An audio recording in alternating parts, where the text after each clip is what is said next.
Canada ਦੇ ਵਿੱਚ ਰਹਿ ਰਹੇ ਖਾਲਿਸਤਾਨੀਆਂ ਤੇ ਵੱਡਾ ਖੁਲਾਸਾ ਹੋਇਆ। ਭਾਰਤੀ ਏਜੰਸੀਆਂ ਦੀ ਰਿਪੋਰਟ ਦੇ ਵਿੱਚ ਟਰੂਡੋ ਸਰਕਾਰ ਕਾਫੀ ਬੁਰੇ ਤਰੀਕੇ ਨਾਲ ਐਕਸਪੋਜ਼ ਹੋਈ ਹੈ।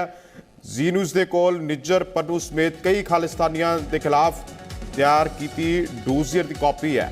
ਸੋ ਡੋਜ਼ੀਅਰ ਦੇ ਵਿੱਚ ਕੈਨੇਡਾ ਦੇ ਮਾਰੇ ਗਏ ਅੱਤਵਾਦੀ ਨਿੱਜਰ ਦੇ ਅਪਰਾਧਾਂ ਦੀ ਪੂਰੀ ਲਿਸਟ ਹੈ ਤੇ ਕੈਨੇਡਾ ਨਾਲ ਨਿੱਜਰ ਤੇ ਪੰਨੂ ਖਿਲਾਫ ਦਿੱਤੀ ਜਾਣਕਾਰੀ ਤੋਂ ਬਾਅਦ ਵੀ ਕੋਈ ਕਾਰਵਾਈ ਨਹੀਂ ਹੋਈ।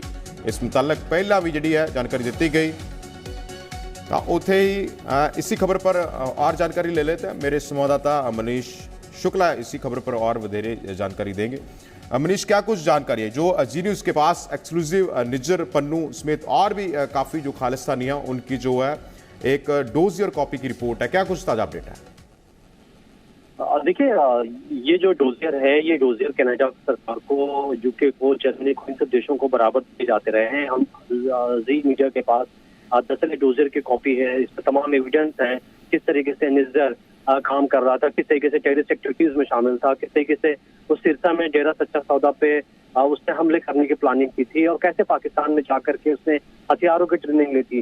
यही नहीं, इसमें अगर आप देखेंगे तो सिख फॉर जस्टिस ग्रुप के जो गुरबंत सिंह पन्नू हैं उनकी भी तमाम जो क्रिमिनल केसेस इंडिया में रजिस्टर्ड हैं उसकी डिटेल्स दी गई है। काफी सीरियस एलिगेशंस हैं, लेकिन जो सबसे बड़ी बात यह है कि इस मामले में कनाडा सरकार ने कोई कार्रवाई नहीं की। उल्टा कनाडा में इन जो टेररिस्ट हैं इनको एक्टिविस्ट कहा जाता है, कई बार कुछ लोग सेंड करने की कोशिश करते हैं और अब जिस तरीके से जस्टिन ट्रूडो ने भारतीय एजेंसियों पर आरोप लगाए हैं तो ये एक तरीके का ये दिखाता है कि किस तरीके से भारत के तमाम जो एविडेंस हैं पहले से जो सरकार दे रही थी उसको कनाडा सरकार बिल्कुल इग्नोर कर रही थी।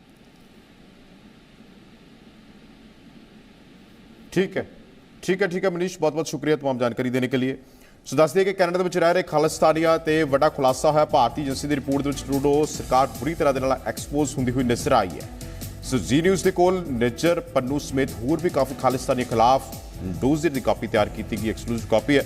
ਸੋ ਡੋਜ਼ੀਅਰ ਦੇ ਵਿੱਚ ਕੈਨੇਡਾ ਦੇ ਮਾਰੇ ਗਏ ਅੱਤਵਾਦੀ ਨਿੱਜਰ ਤੇ ਅਪਰਾਧਾਂ ਦੀ ਪੂਰੀ ਲਿਸਟ ਹੈ। ਸੋ ਕੈਨੇਡਾ ਨਾਲ ਨਿੱਜਰ ਤੇ ਪੰਨੂ ਖਿਲਾਫ ਦਿੱਤੀ ਜਾਣਕਾਰੀ ਤੋਂ ਬਾਅਦ ਵੀ ਜਿਹੜੀ ਹੈ ਕੋਈ ਵੀ ਕਾਰਵਾਈ ਨਹੀਂ ਹੋਈ।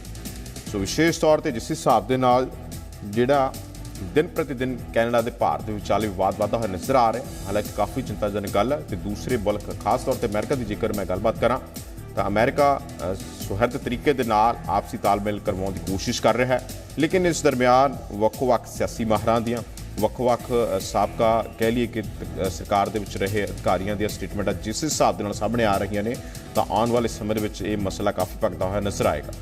हालांकि अमेरिका के साबका रखिया माहर ने भी स्टेटमेंट दी है। उन्होंने कहा है कि सिर्फ तो सिर्फ चोणों का मुद्दा है, चोणों का मसला है, चोणों के मद्देनज़र अजिही स्टेटमेंट तो होर भी जोड़े ने काफ़ी सियासी माहर ने भारत के भी होर भी विदेशों की धरती पर भी सियासी माहरां का ज़्यादातर यही मनना है कि कैनेडा के इलैक्शन है उसके मद्देनज़र जोड़ा है अजिहियां स्टेटमेंटा।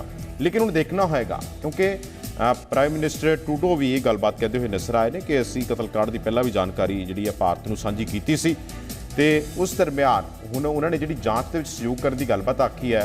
तो हुण देखना होएगा कि आने वाले समय की कुछ अहम तत्थ ने जिहड़े सामने आउंदे ने, क्योंकि कैनेडा के प्रधानमंत्री जस्टिन ट्रूडो ने जो स्टेटमेंट दी पहला भारत के हत्थ की तो हुण वो उसनूं किद्दां डिफाइन करेगा, किद्दां प्रूफ कर सकेगा, एक वड्डी जिहड़ी है वो गलबात निकल के सामने आ रही है। सो जी न्यूज़ के कोल निज्जर पन्नू समेत खालिस्तानियों खिलाफ तैयार की डोजियर की एक्सक्लूसिव कापी तुहाडी टीवी स्क्रीन पर। सो जिस दे विच तमाम जिहड़े क्राइम तमाम गल्लां बातां दा जिक्र, सो डोजियर दे विच कैनेडा दे मारे गए अतवादी निज्जर के अपराधां की पूरी लिस्ट है।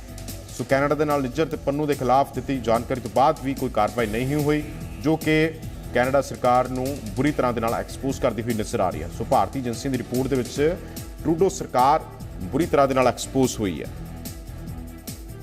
सो कैनेडा विच रह रहे खालिस्तानियों ते वड्डा खुलासा।